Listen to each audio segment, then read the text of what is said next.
Sebagaimana kita ketahui bahwa hutan Jawa dibangun oleh pemerintah kolonial, makanya kita sebut pembangunan hutan rezim kolonial.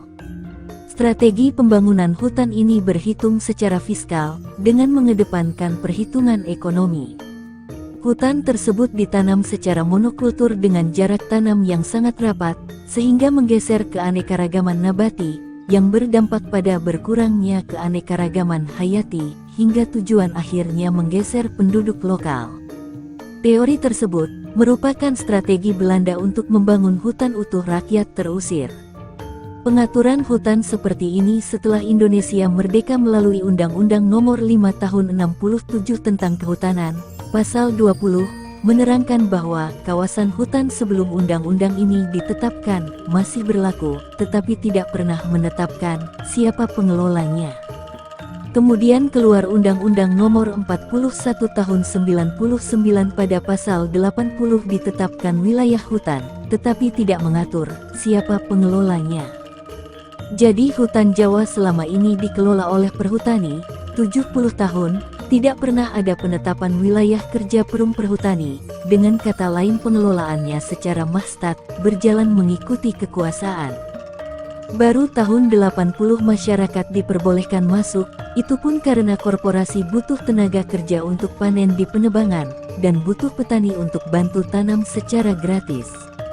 Ketika jatuhnya rezim Orde Baru tahun 98 jatuh pula pertahanan hutan bangunan kolonial, maka dibentuklah waktu itu, Lembaga Masyarakat Desa Hutan LMDH, dengan program pengelolaan hutan bersama masyarakat PHBM. Kemudian masyarakat diikut sertakan, mengelola hutan, tetapi dibatasi hanya 2 tahun, setelah 2 tahun harus pindah ke lokasi bekas tebangan lain, dan masyarakat hanya dimanfaatkan untuk membantu menanam tanpa ada jaminan masa depan. Hingga terjadi berbagai konflik yang menyebabkan rusaknya hutan sampai tahun 2017 telah mencapai 1.127.023 hektar.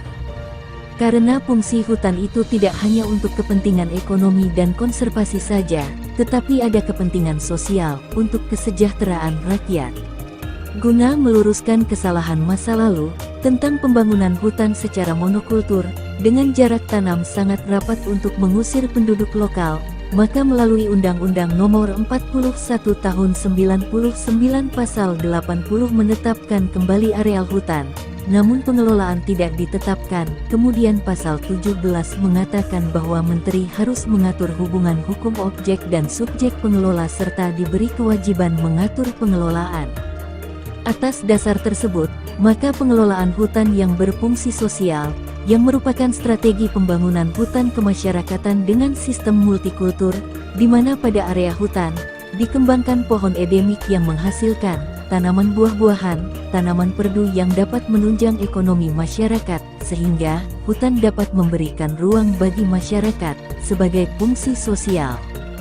Sehingga ketika Peraturan Menteri Nomor 39 digugat, pertanyaannya, pernahkah ada penetapan wilayah kerja perum perhutani? Ketika berbagai lembaga melakukan pembenahan hutan dengan izin pengelolaan hutan kemasyarakatan selama 35 tahun. Kemudian dikeluarkan SK 287 tentang kawasan hutan dengan pengelolaan khusus KHDPK, sebagai wujud tanggung jawab Menteri atas kewajiban sesuai Pasal 17 Undang-Undang 41 Tahun 99, hingga pengelolaan hutan dilakukan secara restat, berjalan mengikuti hukum dan perundang-undangan, karena pengelolaan hutan Jawa oleh perhutani pun telah ditetapkan melalui SK Menteri Nomor 264 Tahun 2022. Kemudian menjalankan pengelolaan hutan yang sesuai aturan akan kita persoalkan. Semuanya kembali pada mental dan kepentingan. Rakyat hari ini sudah tidak bisa dibodohi, karena wajib belajar telah mencetak rakyat menjadi pintar. Kemudian bila ada pejabat yang selalu merasa hidup di masa kekuasaan dengan mengesampingkan hukum dan perundangan, wajar, karena rezim kekuasaan telah lama memanjakan, sehingga aturan hukum menjadi batu sandungan.